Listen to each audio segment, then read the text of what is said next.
Hello everyone, this is Hasan and you watching নাসিমবাট। পশ্চিমবাংলা বিধানসভার নির্বাচন হতে এখনও সময় আছে, কিন্তু পশ্চিমবাংলা বিধানসভার নির্বাচন নিরিখে আহ, বেশ রাজনৈতিক জল গরম হয়ে গেছে। বিজেপি রীতিমতো মাটি কামড়ে পড়ে আছে বিধানসভা নির্বাচন নিরিখে। অন্যদিকে তৃণমূল কংগ্রেস তার আধিপত্য, তার প্রভাব এখনও ধরে রাখার চেষ্টা করছে এবং বিজেপি দাবি করছে 26 তাদের, এবং 2021 সালে বিধানসভা নির্বাচনে বিজেপি যে ভুলগুলো করেছিল 26-এ সে ভুলগুলো করবে না। আমি আলোচনা করবো, আমার সাথে আছে সমীর চট্টোপাধ্যায়, তৃণমূল কংগ্রেসের নেতা।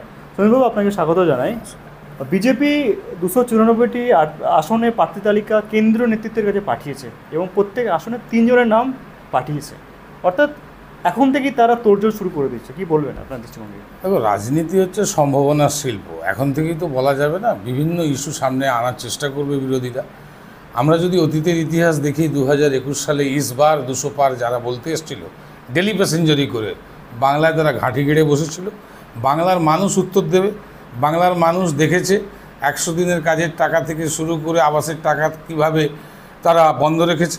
যুক্তরাষ্ট্রীয় কাঠামোর মধ্যে রাষ্ট্রের, রাজ্যের যা পাওনা, রাজনীতির ঊর্ধ্বে জনগণের স্বার্থে তা দেওয়া উচিত, যেই সরকারই থাকুক না কেন।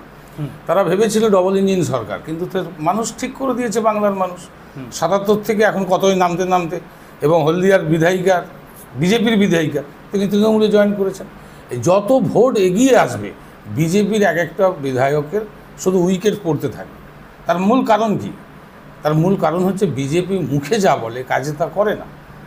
আর ধর্মকে সামনে রেখে হিন্দু মুসলিম, এই যে একটা বিভাজন, মেরুকরণের রাজনীতি, বাংলার যে সংস্কৃতি কোনোদিনই তা ছিল না।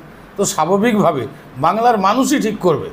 না, 2011 বলেছে মুখ্যমন্ত্রী, বলছেন যে আপনারা তো অপোজিশন চালাচ্ছেন। উত্তরপ্রদেশ আর এটা দেখো, উত্তরের গোবলের যে রাজনীতি আর বাংলার রাজনীতি এক নয়।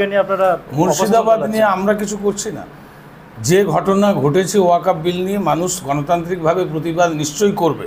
সেইখানে যদি কোনো উস্কানি, যদি প্ররোচনা, যদি হিংসা, এই ধরনের ঘটনা ঘটে, এ দায়িত্ব শুধু শাসক দল পুলিশের হতে পারে না। এখানে বিভিন্ন রাজনৈতিক দলের যারা উস্কেছে, কে উস্কেছে পুলিশ প্রমাণ করবে। তদন্ত শুরু হয়ে গেছে, 200 জনের উপরে অ্যারেস্ট হয়েছে। ওনারা বলছেন সিদ্ধুগুলো উস্কেছে। আরে বিরোধীরা তো বলবে, তারা তো চ্যাংদোলা করে বিধানসভা থেকে ছুঁড়ে ফেলে দেবে কেউ কেউ বলছে, বিশেষ একটা সম্প্রদায়কে। তো বাংলার মানুষই কোনোদিন এটা দেখেছে? আমাদের মুখ্যমন্ত্রী পরিষ্কার বলেন যে কোরআন পুরাণ বেদ বেদান্ত জেন্দা বেস্তা ত্রিপিটক, সকল ধর্ম সমন্বয়ের বাংলা।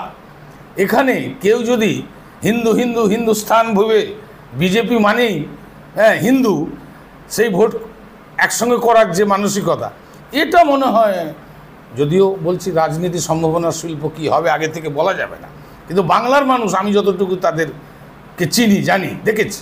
2011 বলো, 2016 সালে তোমরা নিশ্চয়ই জানো যে নারদা, 2014 সালে সারদা, চোর চোর চোর চোর। এবারেও তো জানো নিশ্চয়ই, একটা সুপ্রিম রায় এসছে 26,000-এর চাকরিহারা, তার মধ্যে যোগ্য অযোগ্যর তুলনা। আজকেই সুপ্রিম কোর্ট একটা যথারীতি মানে যোগ্যদের একটা রায় দিয়ে দিয়েছে। আমি পুরো রায়টা এখনও দেখিনি, শুনেছি রাজ্য সরকারের পক্ষেই গেছে বলে শুনেছি। তো স্বাভাবিকভাবে একটা রাজ্যের মুখ্যমন্ত্রী, অর্থাৎ অভিভাবিকা, একজন মহিলা মুখ্যমন্ত্রী, সে কী চায়? Pro people, for the people, by the people, of the people, by the administration. এটাই হচ্ছে গুড অ্যাডমিনিস্ট্রেটরের কাজ। সেখানে পলিটিক্স এইভাবে করলে হয় না। দাবি করছে যে তারা ত্রিপুরাতে ক্ষমতা এসেছে, না না, কুড়িটা রাজ্যে এসছে, তারা দিল্লিতে এসেছে, আবারও বলছি, উড়িষ্যাতে এসেছে, আবারও বলছি, এরা যেভাবে, হ্যাঁ, স্বাভাবিকভাবে আমি বলছি না তো, বিরোধীরা শক্তিশালী হলে গণতন্ত্র শক্তিশালী হবে। কিন্তু বিরোধীরা কি নিয়ে কথা বলছে? চাকরি নিয়ে বলছে না, মানে কর্মসংস্থানের সম্পর্কে কথা নেই। রাজ্যের টাকা আটকে রেখে দিয়েছে, হকের টাকা, পাওনার টাকা। আমি ধরে নিলাম 1000টা কাজের মধ্যে যদি 5টা ভুল বা ত্রুটি থাকে, সেটাকে তুমি আলাদা করো। তার জন্য পুরো সিস্টেমটাকে তুমি, ক্ষমতায় আছো কেন্দ্রে বলে, ক্ষমতা কিন্তু সবসময় সবাই থাকে না সমান। মানুষই তোমাকে বসিয়েছে। আমাদের সংবিধানে, গণতন্ত্রে মানুষই শেষ কথা বলে। তো স্বাভাবিকভাবে আমি তৃণমূলের পক্ষে কথা বলছি, মানে তৃণমূলের যে দোষ ত্রুটি নেই তা নয়, যেগুলো আছে দল সেগুলোকে রিকভার করে আবার সেটাকে ঠিক করতে পারে। সে সুযোগ আছে। স্যার শুভেন্দু অধিকারী, ডক্টর সুকান্ত মজুমদার, দিলীপ ঘোষ একই মিছিলে হাঁটছেন, আসুক, এই বিষয়টা তো আপনাদের ঐক্যবদ্ধভাবে থাকুক না বিরোধীরা, মধ্যে তারা মানুষকে আছে। পরচিত না করলেই হলো, তাদের রাজনৈতিক এজেন্ডা নিয়ে কথা বলুক। এই যে 100 দিনের কাজ কেন বন্ধ রেখেছে, কেন্দ্র সরকার টাকা দিচ্ছে না, আবাস যোজনার টাকা দিচ্ছে না কেন, স্বাস্থ্যসাথী, এখানে আয়ুষ্মান ভারত কিন্তু চালু হয়নি, স্বাস্থ্যসাথীতেই কিন্তু মানুষ বিশ্বাস রেখেছে।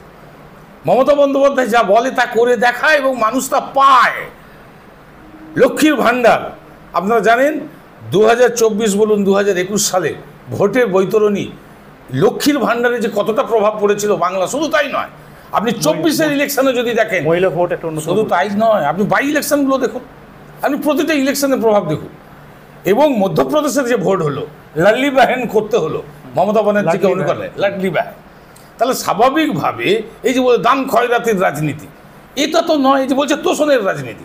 এখানে হিন্দুরাও পাচ্ছে, মুসলিমরাও পাবে, সমস্ত সম্প্রদায়ের মানুষরা যারা যোগ্য তারা পাবে।